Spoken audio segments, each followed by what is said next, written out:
Hey everybody, it's Nate here with Goalie. If you don't already know us, our mission is to build tech tools for families with neurodiverse children. A lot of our families depend on Medicaid waivers to get the help and services that they need. This video is part of a series where we research these programs state by state and explain them to you jargon-free. Our goal is to help families like yours navigate this difficult process and get the help and coverage that you need. Hey everybody, it's Nate here with Goalie. Welcome to our state-by-state Medicaid waiver series where we go through all 50 US states and talk about the Medicaid waiver process in all of them. Today we're talking about the largest US state, the coldest US state, the biggest producer of salmon. We're talking about the state of Alaska, and without further ado, let's hop right into it. All right.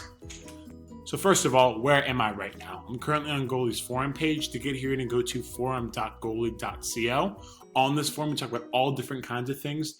There's general parenting and life advice, some Goalie tips, tech support if you need it, and of course, our government waiver section. So let's talk about Alaska and the Medicaid waiver process right now. All right. So Alaska actually offers a wide variety of waivers that you can sign up for. If you want to check out the full list and compare them, check out this brochure hyperlinked on our forum. We're going to focus on two for these videos that we think are the best fit for children, but by all means, if you have another waiver that you'd like to apply for, check it out yourself, do your own research. We more than encourage you to do that. Okay, so the first waiver we're focusing on is the Alaska Tariff Program.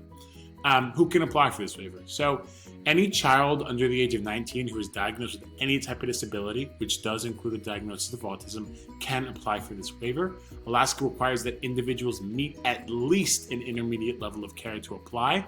There is a technical definition for an intermediate level of care, but what it essentially is and what it means is that individuals need some help and support getting through their everyday routine. Some supervision, some support from either a family member, just some support getting through your everyday routines. There are also higher levels of care, such as a nursing home level of care or a hospital level of care, which require either a nursing aide by your side at all times or heavy medical machinery and a doctor on call. Those are also covered by the Tariff program, but if you meet an intermediate level of care, which most Goalie families fall under, you can also apply for this waiver. Okay, what are the income eligibility requirements? So income eligibility is actually based entirely on child income, not parental income. This means that you should be financially eligible as long as your child does not have an income. Okay, what do I get? So the way that Tariff programs work essentially is they allow families that wouldn't typically qualify for Medicaid to qualify and get Medicaid coverage. So typically this is families with higher income that don't meet the income requirements, but now that eligibility is based on child income, not parental income, they are eligible and can apply. This essentially means that you'll receive basic Alaska Medicaid services, things like dental care, emergency transportation, inpatient and outpatient, medical equipment, et cetera, so it essentially expands Medicaid coverage to cover families who have a disabled child and therefore require additional Medicaid coverage and additional Medicaid expenses. Okay, so how do you actually apply for this waiver? So the way to apply is you're going to call and contact your local region's Division of Public Assistance. That webpage is right here, and once you click on it, it will take you by county list of who to call, a number to reach out to, an email potentially, like a name. There's a lot of information there, so click on that and contact your local county and region's Division of Public Assistance, and they'll be able to walk through the rest of the process. Okay. The second waiver we're talking about today is the People with Intellectual and Developmental Disabilities waiver. Who can apply for this one? So this waiver is made for children and adults who are diagnosed with either an intellectual or developmental disability like autism. Alaska requires that individuals need an intermediate level of care, something we've already gone over. What are the income requirements? So income eligibility is, again, based on child income, not parental income. So you should be able to be eligible for this waiver as well. Okay, what do I actually get?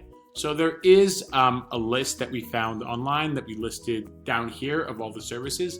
Feel free to check out our forum, give them a call, or just pause this video and read the list. But here are all the things that are covered specifically with this waiver, in addition to some other basic Medicaid coverage.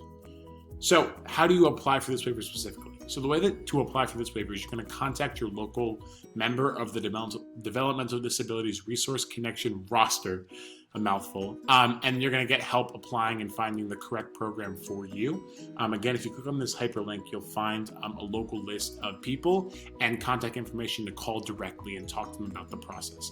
They'll be able to help you through this process a lot better, and they'll have information local to your region and also case-by-case help on getting you covered with this Medicaid. Okay, what does the goalie team think of Alaska's waivers? So the average time spent waiting for these waivers, specifically for the people with intellectual disability, developmental disabilities waiver, is 3 years. That's too long. You shouldn't have to wait years to get services that you need right now for your child. However, the TARFA program does have a limited spot, so you can start receiving some basic standard Medicaid services right away once you apply. However, for the more personalized intellectual and developmental disabilities waiver, you're going to need to wait for years. We still recommend you applying for that and hopefully getting services down the line. But definitely apply for both of these waivers if you can.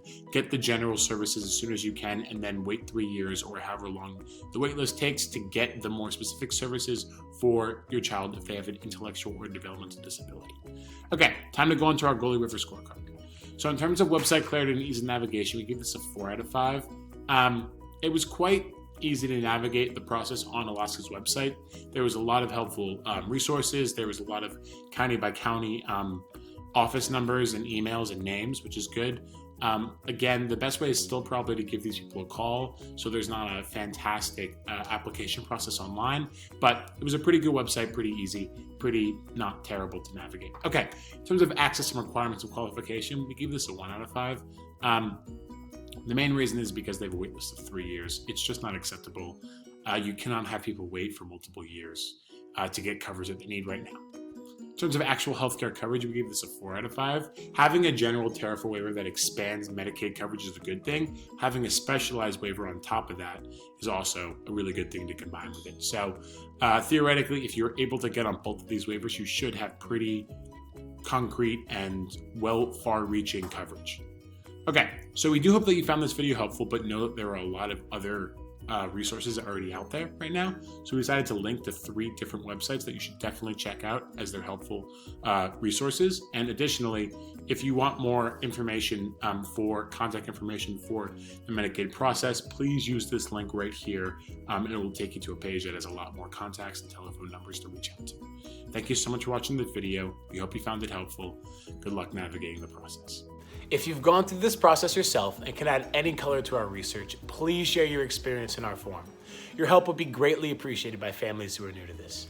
If you're just getting started yourself, don't worry. We're here to help. If you have any questions, ask them in our forum and we'll do our best we can to support you. And lastly, if you found this video helpful, let us know.